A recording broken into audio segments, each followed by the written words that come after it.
Who needs coaching? Who here needs coaching? Well, one thing I learned, and there's a very good book called Guerrilla Marketing. And in the book Guerrilla Marketing, Mete, everybody. In the book Guerrilla Marketing, it says all world champions have a coach. Think about that for a moment. All world champions have a coach. Think back to any Olympic sport you've ever watched on television. Think about any local football team. Think about the AFL.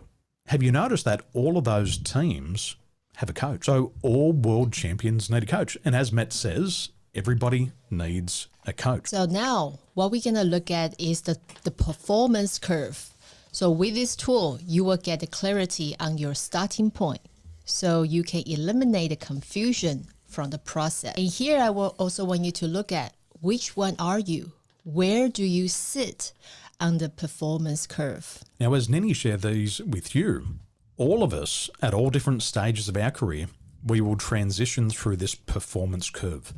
So it doesn't matter where you're starting from. All that matters is where you're going. And in emotional intelligence, we say it's very important to have an accurate starting point. So we're going to share with you these 6 different starting points, and that's going to determine the goals that you set for yourself. So the first one is the new performers. So you're probably new to the business. The second one is developing performance, which means that you already experienced some success, but you want more. Maybe 2023 was a really good year for you. Or maybe 2022, you wrote your highest numbers and you've tasted the money. You've tasted the success and now you're addicted and you want more. The third one is the high performers. So you're already on the top of your game and you want to get to the next level. Maybe you've already got the award from Ray White. Maybe you're already in the top 11 or the top 10%. And you say there's got to be a new level. I don't want to do 6 figures. I want to do 7 figures. Now, for some of you, maybe you're a plateaued performer. Maybe you were really great in the past, but now the market's changed. Maybe you're a declining performer. Maybe you've just temporarily lost the love for your role. Or maybe you're a poor performer. Maybe your leads have dried up, the sales have dried up, and your income has dropped. Now, never be embarrassed about where you are, because the most important thing is not where you're coming from, but where you're going. So I want you to identify where you are on the performance curve. If you're there in the chat box, go to the chat box and let us know. Whereabouts are you on the performance curve?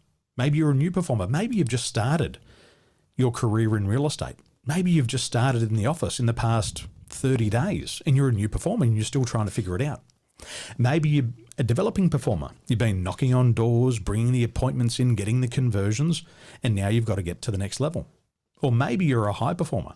Maybe you're already doing really well and you want to have a little bit more, or even you just want to maintain where you're at. So identify where you are.